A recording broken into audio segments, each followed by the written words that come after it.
Welcome to The Explainer. Today, we're diving into a truly fascinating political development. We are dissecting the totally surprising, rapid political momentum of Pauline Hanson. According to recent reporting, she is riding a massive surge right now, literally tying with the prime minister in certain primary polls. I mean, this is a profound shift in the political landscape, and as you'd expect, it's triggering a massive wave of intense media focus.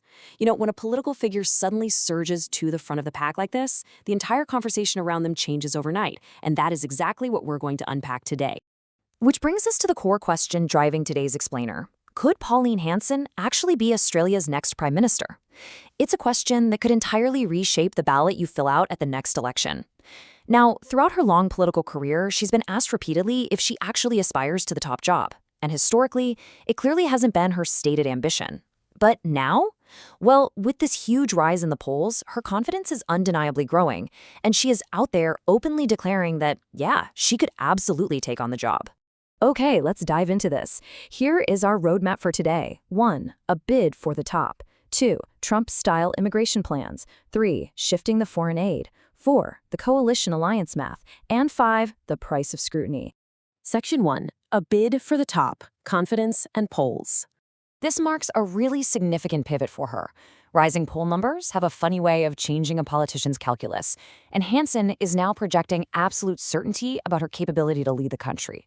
Just look at this direct quote from a recent address she gave to business leaders and supporters. She said, "If I was ever in that position, which could happen at the next election, to take on the position being promised of this country, I could do it. I have no doubt about that." Now think about that. The moment you declare you're ready to be prime minister, the political gravity completely changes. You're no longer just a prominent voice on the crossbench. You are a potential leader of the nation. And with that newfound ambition comes immense, immediate pressure on the specifics, the details, and the actual real-world costs of your policies.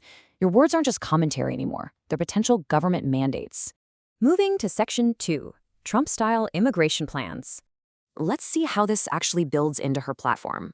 When she was interrogated on her immigration strategy, she definitely didn't shy away from international comparisons. In fact, she explicitly aligned her views with former U.S. President Donald Trump's approach to border control.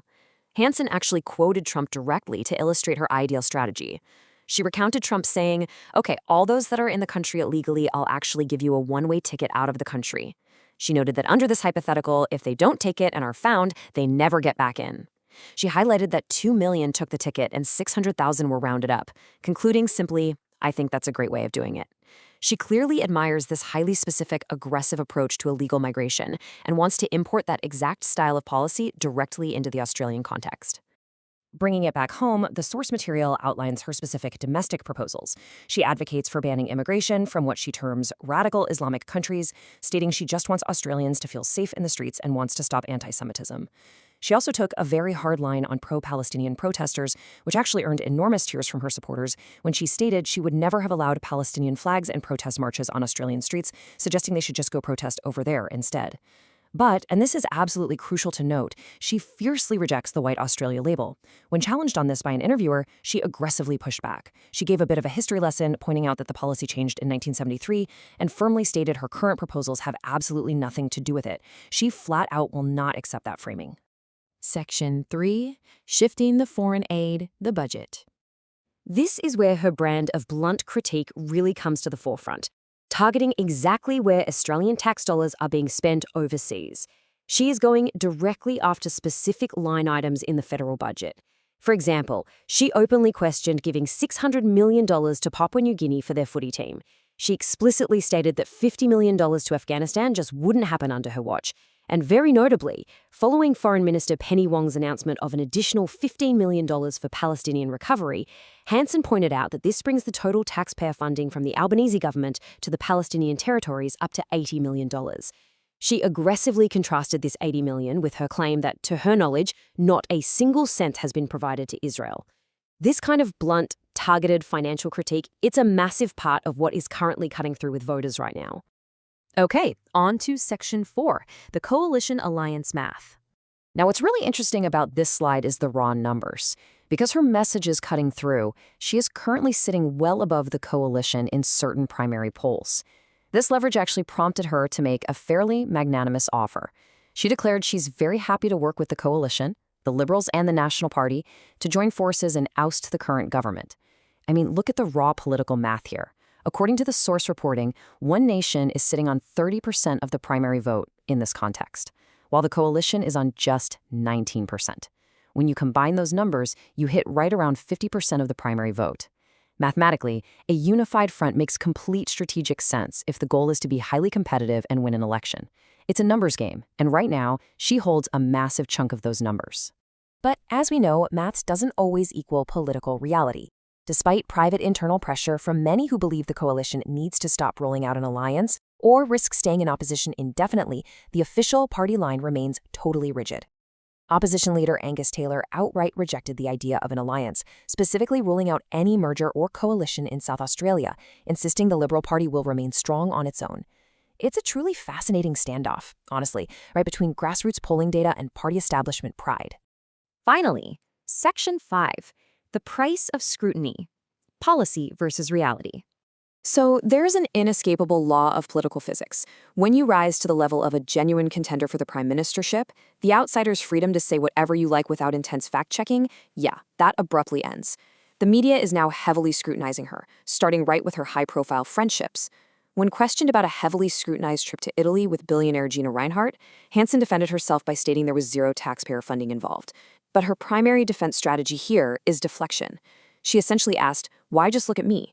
She pointed directly at Prime Minister Anthony Albanese, calling out his friendships with billionaires like Pratt and Twiggy Forrest, and even highlighting his high-profile attendance at radio host Kyle Sandilands' wedding.